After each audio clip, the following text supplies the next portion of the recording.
अस्सलामुअलैकुम एवरीवन। उम्मीद है कि आप सब खैरियत से होंगे। तो आज का हमारा टॉपिक है difference between unicellular and multicellular organisms. Unicellular organism और मल्टीसेल्यूलर ऑर्गेनिजम्स के दरमियान क्या फ़र्क है। यूनिसेल्यूलर ऑर्गेनिजम्स ये ऐसे ऑर्गेनिजम्स होते हैं जिनकी बॉडी एक सेल की बनी हुई होती है, जबकि मल्टी सेलुलर ऑर्गेनिजम्स ये वो ऑर्गेनिज्म है जिनकी बॉडी बहुत सारे सेल्स की बनी हुई होती है। यूनिसेलुलर ऑर्गेनिज्म में जो वर्ड है यूनी, इसका मतलब होता है सिंगल यानी कि एक, जबकि मल्टी सेल्यूलर ऑर्गेनिजम्स में जो वर्ड है मल्टी, उसका मतलब है मैनी। ठीक है, इनकी बॉडी बहुत सारे सेल्स की बनी हुई है, जबकि इनकी बॉडी सिर्फ सिंगल सेल की बनी हुई है। सिंपल बॉडी ऑर्गेनाइजेशन, क्योंकि यूनिसेलुलर ऑर्गेनिज्म सिर्फ एक सेल के बने हुए हैं इसलिए इनकी बॉडी काफ़ी ज़्यादा सिंपल होती है, जबकि मल्टी सेलुलर ऑर्गेनिजम्स में क्योंकि उनकी बॉडी बहुत सारे सेल्स की बनी हुई होती है इसलिए उनकी बॉडी काफ़ी कॉम्प्लेक्स हो जाती है। ठीक है, so they have complex body organisation. All life activities are performed by only one cell, so there is no division of labors. जितनी भी लाइफ एक्टिविटीज हैं, जितने भी प्रोसेसेस हैं, वो सिर्फ एक ही सेल परफॉर्म करता है, तो यहाँ पर कोई भी डिवीजन ऑफ लेबर नहीं पाई जाती। अब डिवीजन ऑफ लेबर क्या है, इसको मैं आप इस तरीके से समझाती हूँ। फॉर सपोज के एक कंपनी है, उसमें एक ही एम्प्लॉय पर सारा वर्कलोड डाल दिया जाए, उसी को सारे काम दे दिया जाए। ठीक है, तो उस पर क्या होगा, उस एम्प्लॉय पे काफ़ी ज़्यादा बर्डन आ जाएगा। इसके बजाय अगर कंपनी में 2 से 3 लोग हों और उनमें काम को डिवाइड कर दिया जाए तो उस एक पर्सन पे ज़्यादा वर्कलोड नहीं आएगा। तो इसी को ही हम कहते हैं डिवीजन ऑफ लेबर, यानी जो लेबर है, जो काम है या मेहनत है, उसे डिवाइड कर दिया जाए। तो यहाँ पर डिवाइड करने के लिए भी और सेल्स भी तो होने चाहिए ना यहाँ पे। तो यहाँ पर जो है और सेल ही नहीं है, यहाँ पर इनके पास और चॉइस ही नहीं है, सिर्फ एक ही सेल है, इसीलिए उसी बेचारे सेल को सारी लाइफ एक्टिविटी, सारे फंक्शंस परफॉर्म करने पड़ते हैं। ठीक है, सो आई होप ये आपका ये जो है पॉइंट आपको समझ आ गया होगा। Cells are specialised to perform different functions of the body, so there is division of labour, there is division of labour. ठीक है, अब यहाँ पर क्या है कि यहाँ पर एक सेल नहीं है, यहाँ पर सेल्स की एक वैरायटी है, सेल्स की बहुत बड़ी रेंज है। ठीक है, कोई स्किन सेल्स हैं, कोई ब्रेन सेल्स हैं, कोई मसल सेल्स हैं, कोई ब्लड सेल्स हैं, और हर एक सेल एक स्पेशल फंक्शन परफॉर्म कर रहा है, यानी सेल्स यहाँ पर स्पेशलाइज्ड है।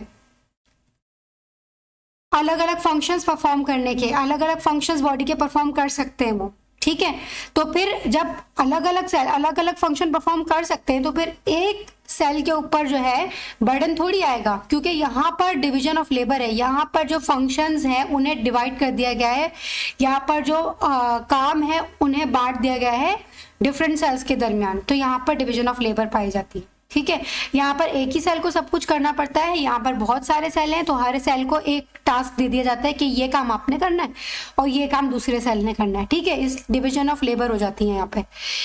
तो फोर्थ पॉइंट है लाइफ स्पैन इज शॉर्ट, यानी कि क्योंकि अब इसका रीज़न मैं आपको बताती हूँ क्या है। लाइफ स्पैन इनकी शॉर्ट है, यानी इनकी ज़िंदगी काफ़ी छोटी होती है। लाइफ स्पैन इज लॉन्ग, इनकी जो लाइफ है वो लंबी होती है, यानी ये लंबे टाइम तक सरवाइव कर सकते हैं। इसका क्या रीज़न है देखें, तो बहुत सारे फंक्शन उसी एक सेल को परफॉर्म करने पड़ते हैं, जल्दी एक्सपायर होता है, इसीलिए जो इनकी लाइफ स्पेन है वो शॉर्ट होती है।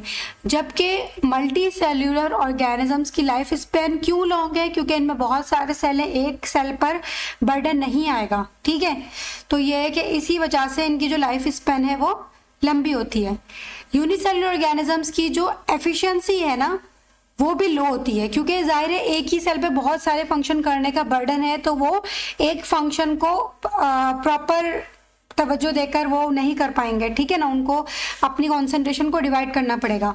जबकि जो मल्टी सेल्यूलर ऑर्गेनिज्म है उनकी उनमें एफिशिएंसी बहुत ज़्यादा होती है, बहुत अच्छे तरीके से फंक्शन परफॉर्म कर सकते हैं, क्योंकि अगेन यहाँ पर सेल्स पर जो है बर्डन नहीं है। ठीक है, क्योंकि यहाँ पर काम को डिवाइड किया जा चुका है। Reproduction consumes only one cell, यानी रिप्रोडक्शन जो है वो सिर्फ एक ही सेल परफॉर्म करता है, क्योंकि यहाँ पर है ही एक सेल।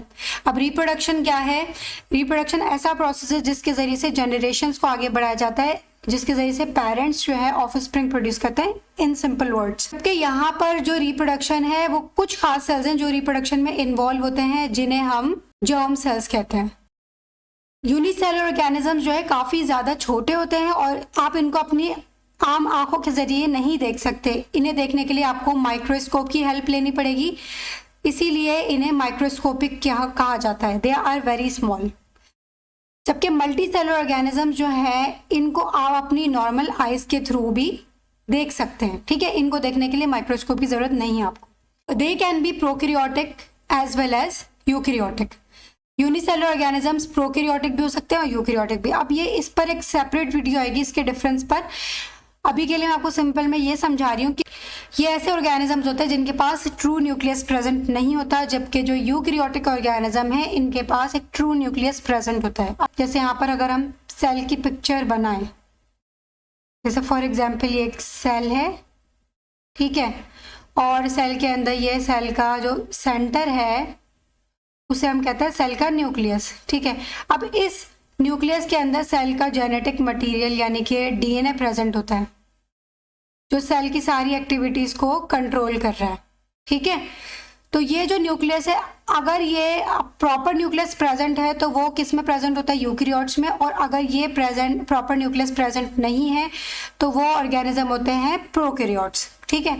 तो यूनिसेलुलर में ये दोनों ऑर्गेनिजम्स की जो है कैटेगरीज आ सकती हैं, जबकि जो मल्टी सेलुलर ऑर्गेनिजम्स हैं वो सारे के सारे क्या होते हैं, यूकैरियोट्स, यानी उनमें एक ट्रू न्यूक्लियस प्रेजेंट होता है।